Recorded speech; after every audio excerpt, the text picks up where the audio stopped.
What up, party people? Matt from Validatar here. Today, we're diving into the amazing testing engine that is at the core of Validatar's QA platform.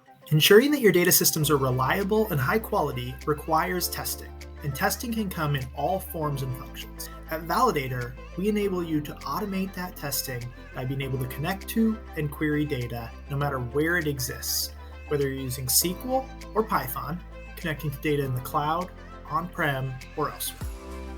At Validatar, we think it's important that you can test your data the way you want to. So Validatar enables testing your data against fixed standards, such as a numeric range or regex pattern, across and between systems in the cases of migrations or pipeline testing, as well as over time for ongoing profiling and monitoring. All of the different types of testing the Validatar can handle mean that no matter what you need to test or monitor in your data, Validatar can handle it.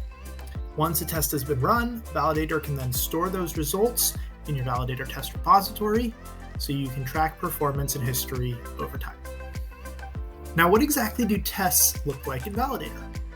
Well, first of all, the data returned for a test can be a single value comparison or a list of key values.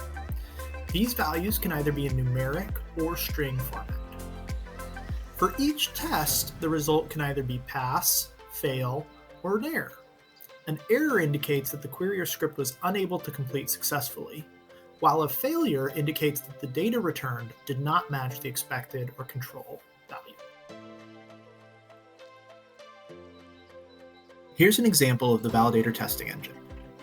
In this example, we compare our monthly row counts of our sales orders between a Snowflake data warehouse and the SQL Server source system.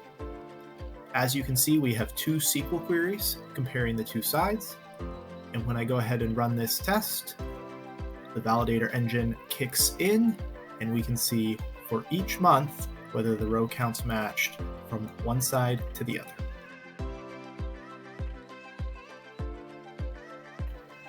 Here is another example of the Validatar testing engine. In this case, we are executing a Python script against the Tableau API to return data about a particular Tableau view. Then we are comparing that to the average of this same query over the last 7 days. As long as each value is within 20% of the average, it will pass.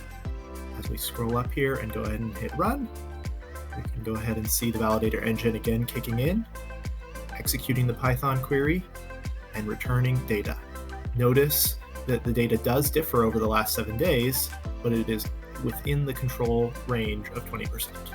As you can see, the Validatar testing engine is fast, flexible, and it can connect to anything. As part of the Validatar platform, you can then store your results over time for comparison and also for a full audit trail. Additionally, the Validatar platform centralizes your connection info, your metadata, and all the tests built by your entire team. Thanks for joining us as we dove deep on the Validatar testing engine. Be sure to catch our next video where we dive into how Validatar can automatically generate tests for your systems and databases as they grow and change over time.